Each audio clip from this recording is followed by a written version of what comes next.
अस्सलामुअलैकुम dear students, उम्मीद है कि आप सब लोग खैरियत से होंगे। स्टूडेंट, आज हम पढ़ेंगे सबक नंबर 8 कायदे आज़म। अजीम रहनुमा, यूं दी हमें आज़ादी के दुनिया हुई हैरान, ए कायदे आज़म तेरा एहसान है एहसान। तो सबक नंबर 8 कायदे आज़म अजीम रहनुमा। तो आज के जो सबक है उसके अंदर हमने एक ऐसे शख्स के बारे में पढ़ना है, एक अजीम शख्स के बारे में पढ़ना है जिसकी वजह से हम इस दुनिया में अपने वतन पाकिस्तान में आज़ादी की ज़िंदगी बसर कर रहे हैं। डियर स्टूडेंट्स, कायदे आज़म ही वो शख्स हैं जिनकी मेहनत की बदौलत, जिनकी काविशों से हम इस वक्त पाकिस्तान में अपनी मर्ज़ी से आज़ादी के साथ ज़िंदगी गुजार रहे हैं। ठीक है, तो ये कायदे आज़म और उनके साथियों ही की मेहनत से पाकिस्तान 14 अगस्त 1947 को वजूद में आया। लेकिन ये कैसे वजूद में आया, इसके बारे में मैं थोड़ा सा आप लोगों को बताना चाहूँगी।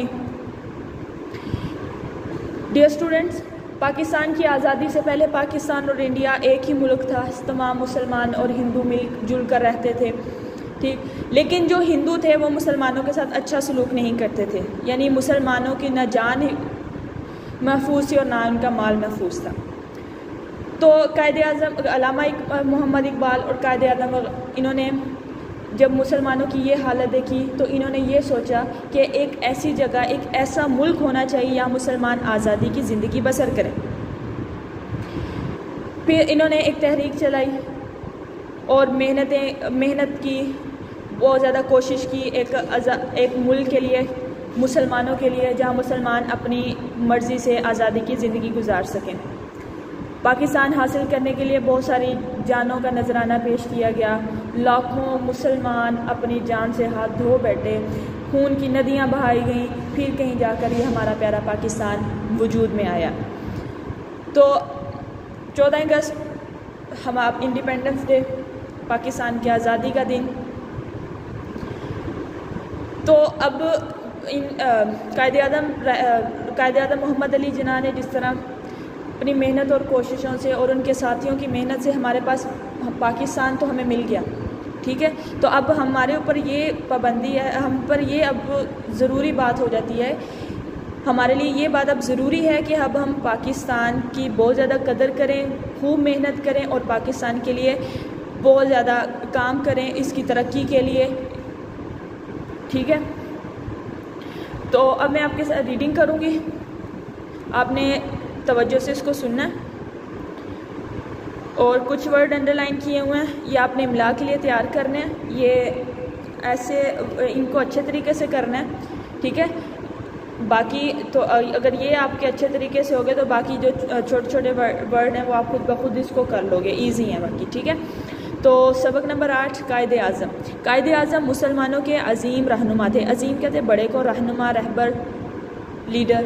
कायदे आज़म और उनके साथियों ने मिलकर हमारी आज़ादी के लिए मेहनत की। उनकी मेहनत से 14 अगस्त 1947 को हमारा आज़ाद वतन पाकिस्तान बना।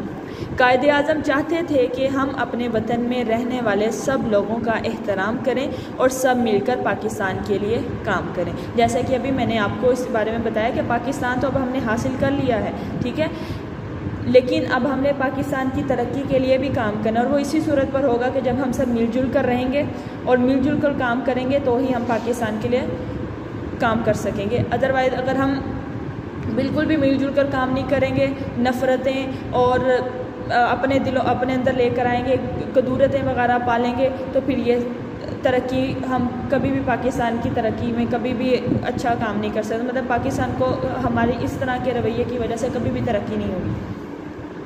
पेज नंबर 96 खोलेंगे। सवाल नंबर 1 है लफ्ज़ बनाएं। आप लोगों को तोड़ दिए हुए हैं, आप लोगों ने इनको जोड़कर लफ्ज़ बनाने हैं। साथी, साथी, त मेहनत, खसो शख्स, रहबर,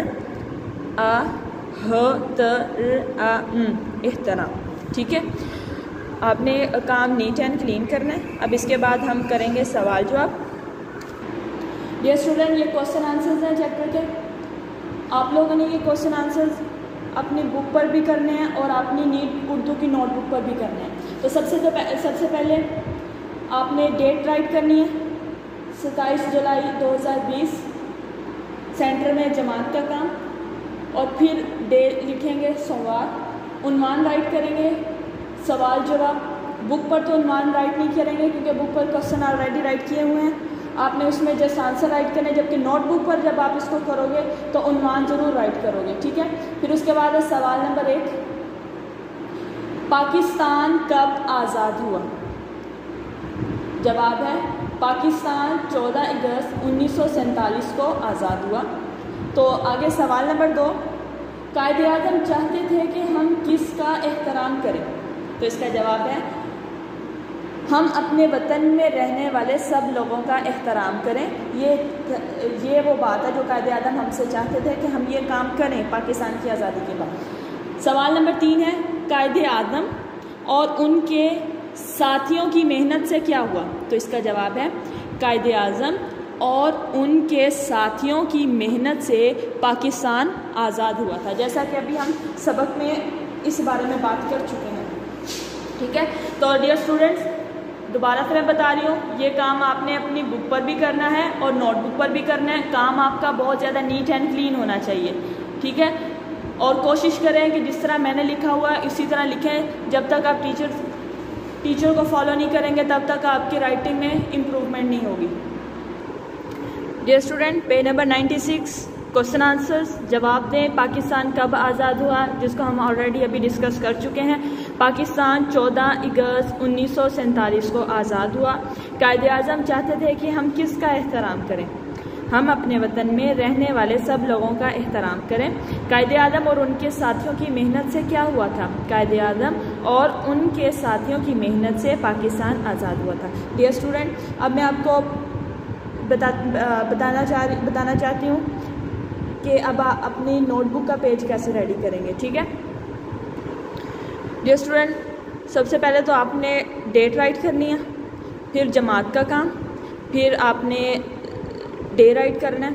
आप सबक का नाम कायदे आज़म, लेकिन अगर आप टाइटल पेज बनाएं चैप्टर का तो फिर आप सबक का नाम नहीं लिखेंगे, लेकिन अगर आप टाइटल पेज नहीं बना रहे तो आप सबक का नाम लिखेंगे, फिर उसके बाद एक लाइन छोड़कर उन्वान लिखेंगे, ठीक है। मैं दोबारा से बता रही हूँ, जो स्टूडेंट टाइटल पेज बनाना चाहते हैं तो वो एक लाइन छोड़कर डायरेक्ट उन्वान सवाल जवाब लिखेंगे, लेकिन अगर टाइटल पेज नहीं बना रहे वो स्टूडेंट तो वो सबक का नाम लिखेंगे साथ में, फिर उसके बाद एक लाइन छोड़कर उन्वान राइट करेंगे, फिर एक लाइन छोड़ेंगे सवाल नंबर 1, फिर लाइन छोड़े बगैर पूरा सवाल लिखेंगे, फिर एक लाइन छोड़ के जवाब लिखना है, फिर जो उसका पूरा जवाब है वो लाइन छोड़े बगैर आपने लिखना है, फिर दोबारा से एक लाइन छोड़नी है, फिर सवाल नंबर 2, फिर लाइन छोड़े बगैर आपने पूरा सवाल नंबर 2 लिखना है, फिर उसके बाद एक लाइन छोड़नी है और उसके जवाब लिखना है, और उसके जवाब के बाद आपने कोई लाइन नहीं छोड़नी, पूरा आपने जवाब लिखना है। फिर उस सवाल नंबर 3 लिखने से पहले आपने एक दोबारा से लाइन छोड़नी है, फिर आप सवाल नंबर 3 पूरा लिखेंगे, फिर लाइन छोड़ेंगे और जवाब लिखेंगे उसका, और जवाब उसका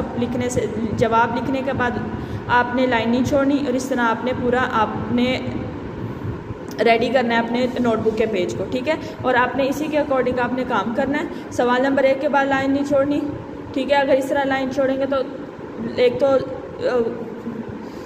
स्पेस बहुत ज़्यादा छूट जाएगी और एक पेज पर बड़ी मुश्किल से एक सवाल ही आएगा। तो आप अगर इस तरह करेंगे तो एक तो ये काम ज़्यादा नीट एंड क्लीन भी होगा, ठीक है, और बहुत ज़्यादा आपस में आपके अल्फाज भी नहीं मिलेंगे, ठीक है।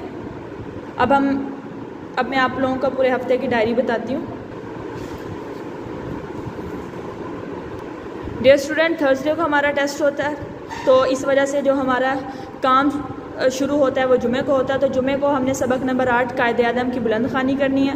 छोटा सा चैप्टर है, आप इजीली कर लोगे, ठीक है।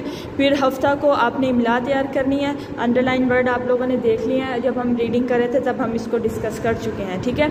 और सोमवार को सवाल जवाब लिखने हैं और साथ में याद करने हैं, ये काम आपने बुक पर करना है, ठीक है। और मंगल को सवाल जवाब आपने लिखने हैं, लेकिन ये नोटबुक पर लिखने हैं और साथ में दोबारा से आपने इसको याद करने हैं, ठीक है। और बुध को एक क्वेश्चन नंबर 1 रह जाएगा, लफ्ज़ बनाएं, वो आप लफ्ज़ बनाएंगे और साथ में पूरे सबक की आप दोहराई करेंगे, रीडिंग, इमला और सवाल जवाब, ठीक। और जुमेरात को सबक नंबर 8 का मुकम्मल टेस्ट होगा, क्योंकि थर्सडे को हमारा उर्दू का डे होता है जिसमें टेस्ट होता है। तो आपने अगर इसी के अकॉर्डिंग आपने काम करना है, ठीक है। तो फिर जब ये आप इसी के अकॉर्डिंग काम करेंगे तो आपके पास आपका सारा अच्छे तरीके से लर्न भी हो जाएगा और आप इसको राइट भी कर लेंगे। तो फिर जब ये सारा कुछ आपका अच्छे तरीके से लर्न हो जाएगा तो फिर आपका थर्सडे को बहुत अच्छा टेस्ट होगा, ठीक है। आपने इसी के अकॉर्डिंग करना है और काम आपका नीट एंड क्लीन होना चाहिए और उसी के अकॉर्डिंग करना है जो जो मैंने इंस्ट्रक्शंस आपको इस लेक्चर में दी हैं, ठीक है। बेस्ट ऑफ लक स्टूडेंट्स, अल्लाह हाफिज़।